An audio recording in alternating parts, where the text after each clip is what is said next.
Magandang umaga guys, bali nandito ulit tayo para mag-flex ng malupitang items na best trend ngayong 2024 na naman. Kung nag-flex ako sa inyo ng mga Waffle B, Waffle R, Waffle C, sobrang best selling sa online, sa mga kabataan, sa mga teenager, siguro yun talaga yung target market ng mga waffle na yun.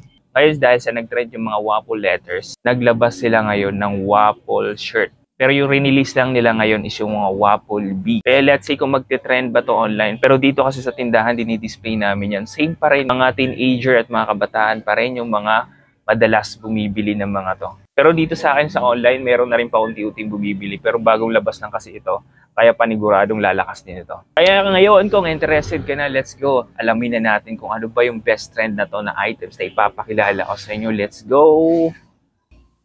Eto na nga, ayun, bali mga t-shirt siya na meron mga letrang B, meaning baboy. Di ko alam kung ano ibig sabihin ng B, pero ayan. Ayan siya, napakasimple lang din ng design niya, hindi na natin masyado napapatagalin. Napakasimple lang ng design niya, yung mga sizes niya, same pa rin, meron siyang size, medium, large, XL, and 2XL.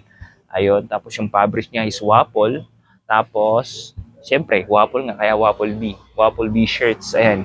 Tapos, ganun pa rin. May nakalagay siya na ganyan, na B.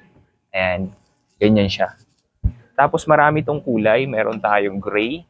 Meron tayong cream yan. Meron tayong white. Ayan. Meron tayong brown. Meron tayong black. Bali, 5 kulay meron siya. Regarding naman sa quality niya, ayan, ganyan yung pagkakatahi niya. Ito. Ayan. Malamol quality siya. Ayan. Tapos yung tela niya, yung mga waffle fabric is parang may pagka-air cool siya. Pero may pagka-cotton pag kinapa mo kasi malambot yung tela niya. Ayan o. Napansin ko sa mga waffle guys, hindi siya mainit. Comfortable siya pag sinuot. Kaya let's go, i-fittings natin siya kung gaano ba kalupit. Let's go. Ayan siya guys. Tapos yung feel ko sa fabric na to ang kapal. Tapos hindi siya mainit.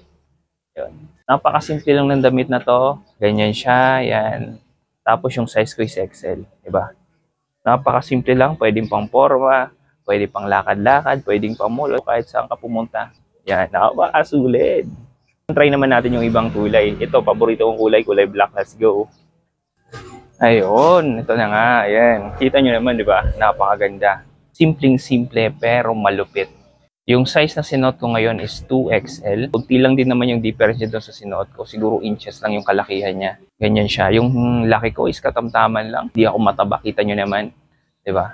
Bali ayun guys, yung mga price pala ng mga items na to or itong mga Waffle B shirts na alamol quality is only 120 pesos lang. Tama yung dinig nyo, napakamura. 120 wholesale, minimum of 10 pieces meron ka ng quality Waffle B shirts. Ano pang hinihintay nyo? Kung tingin nyo ito'y papatok sa mga tindahan nyo, let's go, negosyo tayo.